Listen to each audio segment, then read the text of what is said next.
In the age before time was measured, the world was a canvas of grey and biting wind.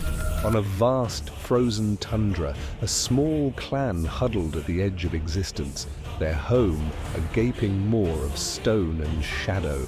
Within this cold cave, figures like Kale, the young observer, Ilara, the quiet nurturer, and Gorok, the strong but cautious elder, shivered against the relentless chill. Their sustenance was the raw, bitter flesh of plants, gnawed with a desperation that spoke of constant hunger. As twilight bled into the deep black of night, a new terror emerged. Pairs of luminous eyes would glow in the distant dark, the silent promise of a saber-toothed cat or some other great predator. Fear, cold and sharp, would drive the clan deeper into the cave's embrace, their faces etched with the primal dread of being prey. One day, the grey sky turned black, and the heavens tore open with a fury the clan had never witnessed. A violent storm raged, unleashing torrents of rain and deafening claps of thunder. From the relative safety of their cave, they watched the world outside surrender to chaos. Then, a singular, blinding flash of light, a massive lightning bolt, split the sky and struck a lone skeletal tree perched on a nearby ridge. In an instant, the dead wood erupted into a pillar of writhing, brilliant light. The clan recoiled as one, shielding their eyes from the terrifying spectacle, their gasps lost in the storm's roar. All except Kale. He remained transfixed, his gaze wide not with fear, but with a profound and electrifying curiosity. When the storm finally exhausted its rage and receded, a strange tranquility settled over the land. A column of smoke now rose where the burning tree had stood. Compelled by an instinct he didn't understand, Kyle cautiously ventured out from the cave, his bare feet sinking into the damp earth. He approached the still smoldering ruin of the tree, a strange warmth caressing his skin, pushing back the familiar cold. He reached out and grasped a small, glowing branch.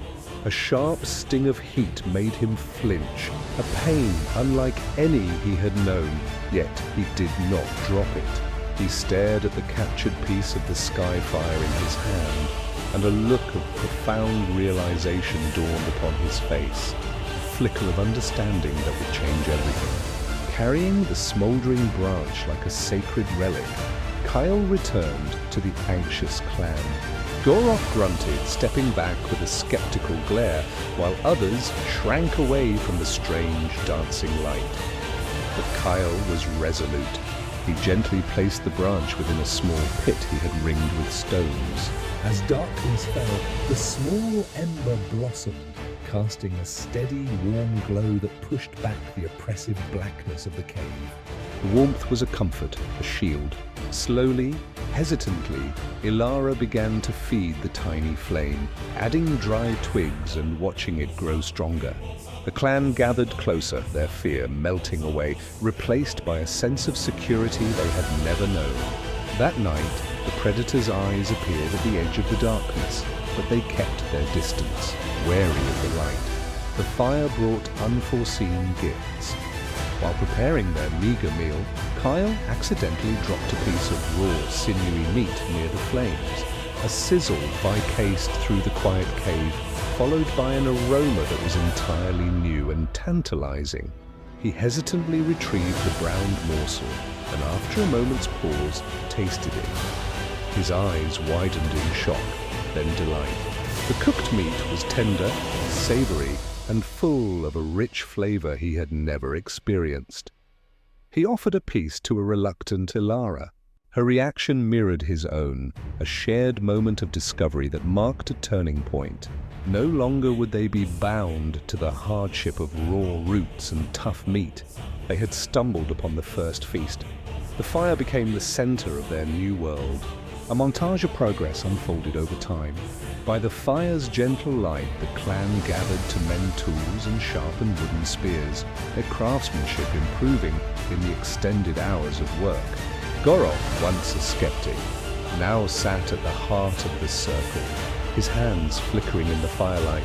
as he recounted tales of the hunt, his gestures painting stories in the air for the younger generation. Ilara, ever resourceful, discovered that the smoke from the fire could preserve their meat, allowing them to store food and weather the lean times. The fire was no longer just a source of warmth and light. It was the heart of their community, the forge of their culture. A new era had dawned. With a stable source of food and a defense against the night, the clan grew healthier, more confident.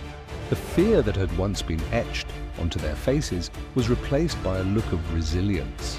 One morning, Kyle stood at the entrance of the cave, a lit torch held firmly in his hand. He looked out at the rising sun, his gaze no longer scanning the horizon for threats, but for possibilities. He was not just a survivor, he was a pioneer. The final shot is a close-up of the dancing flame in his torch, a bright, unwavering spark against the vastness of the world, symbolizing the light of consciousness and the dawn of humanity itself.